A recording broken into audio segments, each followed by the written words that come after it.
interweb. Ow! I was trying to do something funny, but I just whacked my head on the mic stand, so not doing that again. Anyways, hello interwebs. Starting off strong. For today's video, I'm going to be doing another review of the Terry Pratchett Discworld novels, this time of the second ever book written for Discworld, The Light Fantastic. For those of you who don't know, Terry Pratchett in the Discworld novels were like a hole in my sort of fantasy novel fandom that I haven't really filled. I haven't filled that hole in my life, as it were. Take that however you will. And because of just, everyone's love of Terry Pratchett and just knowing that he was a kind-hearted, wonderful human being and really, really funny, I've decided to just dive into the Discworld novels and read them in order. And I know that that's contentious. Some people say don't read it in order, but for me, I like reading things in the way they came out, just to see how an author developed ideas and stuff like that. So I'm going through the sort of released order of the Discworld novels, and I've hit the second book in the series, The Light Fantastic. And I am honestly really, really excited to talk about this one because, like I said, what's interesting to me about reading these books in their sort of publication order is you start to see how authors sort of built their worlds and built their ideas, especially when you have an author who is sort of building out a specific setting and world that sort of is built up over multiple novels. And you can start to see that here with The Light Fantastic as Terry Pratchett begins to really start to flesh out the Discworld setting, but not really going so crazy far afield of what the first book in this series, The Color of Magic, was. For those of you who don't know, the first book followed this character of Rincewind, who is sort of a wizard, sort of a not very good wizard, who is sort of like tasked with going out with this tourist named Twoflower to explore the disc of Discworld, and sort of gets caught up in a bunch of like random different adventures and sort of different random things that in the first book were all just like different parodies of different fantasy settings. And the Discworld was sort of like a background element of that, where it was just like the Discworld is crazy weird place that these different like fantasy tropes would be explored and different little misadventures would get to be explored with these characters that we were following throughout. And that continues to be the case with this book as we are following the character of Rincewind in this novel.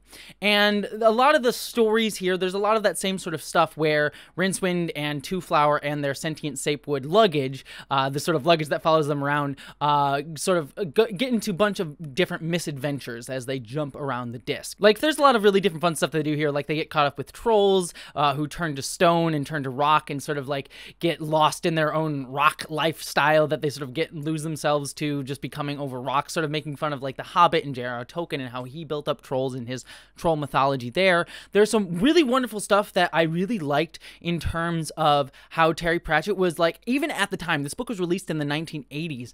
At the time, you could already tell that Terry Pratchett was way ahead of his time in addressing a lot of the problematic stuff that just occurs within fantasy. There's a whole discussion within this novel of a character that's sent out to find Rincewind, a heroine. She's a female warrior, and there's this whole discussion in this novel that's very, very funny about him sort of critiquing and talking about women fantasy armor, how women in fantasy often had to wear like very like revealing armor that not very practical, but just was there to make a woman look sexy because it's a fantasy setting. And that's a really like honest critique that still got discussed up until even to this day, to be quite frank. We're even seeing it come up in things like The Mandalorian in Star Wars, or in things like I remember specifically even when I was younger, but this was a while ago, where like Elder Scrolls, the Oblivion and Skyrim still had like female like sexy armor. And so it's still a problem today. And back then Terry Pratchett was bringing it up in his criticism of fantasy. And it really just shows me how like these problems have been inherent in this genre for so long, and people like Terry Pratchett were just outspoken and thoughtful criticizers of this, while also still being very, very funny on top of that. And it just has me very excited to dive more into Terry Pratchett's work, because he just seems like a very thoughtful and yet funny dude to just be looking at what fantasy is. And so this book really just sits within that, where it's just like different tropes making fun of the fantasy setting and world, and Rincewind and Twoflower and the luggage are mostly vehicles for that story. However, there's a big sort of difference that you start to see happening here between this novel and The Color of Magic, his first novel in the Discworld series, because they have that same sort of structure of just an adventure with these characters like going through fantasy tropes. But this book starts to do two different things from the first novel. It starts to actually flesh out the world and rules of Discworld a little bit more than the first novel did, because there's actually more of a through-line story throughout this novel that gets brought up, where it's kind of a weird concept, and I absolutely love it. I don't want to spoil too much of how this goes, even though this main plot is sort of the big focus of this book. But the basic idea is that Rincewind, when he was younger, he's not a very good wizard, and the reason is that he read a spell when he was younger that was one of these 7 really important spells that's actually going to save the world, and these spells are actually sentient.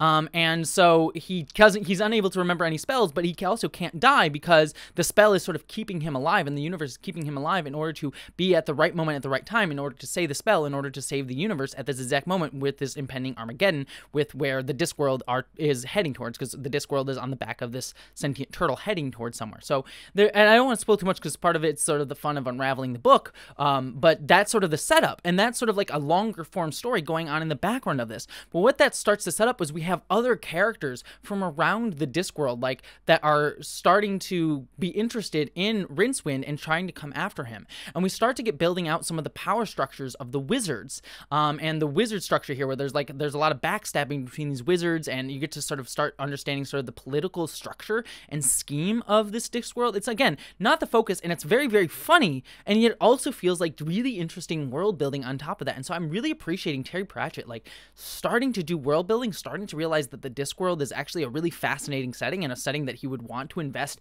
so many books in his career to focus on. And you're starting to get inklings of that here, that he was just started to become interested in what this world was. But also, like, not losing sight of this sort of like fantasy trope thing that he was focusing on, which isn't as interesting. It's not like the main focus. It was something I get kind of tired of if this is what Discworld was, but I'm starting to see the development of this world within this novel, and that is honestly really, really fascinating. And again, even within that structures, he's very good at being critical of stuff, because in his world, the wizards are all men, all made up of men, and he starts pointing out these fact that, like, women aren't allowed into this world, but into the wizards world, but it's also ultimately a very sexist thing, that they're just like, wizards believe that, like, their magical juices will be sucked out, and there's like hero characters that sort of make fun of that. We also get a parody of something like Conan the Barbarian, and sort of heroic characters. So there's very much like using this commentary to build out the world, but also be very critical of the fantasy genre and the tropes therein, even that existed in the 1980s, but still kind of are inherent in the fantasy genre today. And I'm really, really loving that. Rincewind, while still not the most fascinating character, he's sort of that dopey, like, I'm kind of a not very good wizard character that you see in a lot of different sort of like comedic fictions. He's sort of like the bumbling kind of hero. He starts to be characterized a little bit more. You get moments with him that humanize him, like when there's certain characters that appears to have maybe died throughout the book. He does have moments of feeling conflict, of like, oh, I'm excited that he's finally gone, but now I'm sad about it. And he starts to become a little bit more of a complex human being. And I really appreciated sort of seeing the more complex characterization start to come out within this book. So overall, at the end of the day, as I sort of wrap out my review discussion of The Light Fantastic, what I will say of this novel is that, again, it feels very similar to the first, in that it's kind of just making fun of a different bunch of fantasy tropes. It feels kind of Douglas Adams-esque in sort of its weird whims of fancy that will sort of go on like weird diatribes that are sort of tangential to the plot of what's going on, but it's all in service of sort of making fun of the world and the setting and how things are built and the structure of fantasy. But you're starting to see this inkling of a guy who is starting to use that to build up something bigger, to become interested in something bigger and more complex, but never losing sight of the goal of being critical and sort of criticizing these characters. And so I think that this is just this is why I'm kind of excited for my choice to have read this in publication order, as opposed to sort of orders that other people would say, like, read the different sub-series within Discworld, because there are numerous different sub-series. But I just like seeing this different development of how he came to build the Discworld. And ultimately, I'm just fascinated by it. So I really enjoyed this novel. It's not something I would want to read over and over and over again. If like all the Discworld novels were like this, I would get kind of bored very quickly. But for what it was, and to see what it's starting to be built by Terry Pratchett here is ultimately very fascinating to me. And so, yeah, I think if I read this at the time it was published without knowing there would be more Discworld novels, I'd be like, this was fine and fun. But as someone who knows that there's more coming down the line that are different and strange and built upon the structure and backbone that's built here, it is a deeply fascinating novel to me and just shows me how progressive and thoughtful and intelligent Terry Pratchett was, even back when he was just starting and all the way back in the 80s, just having conversations that were frankly needed then and still frankly needed today. And I am so excited to read more from this man ultimately.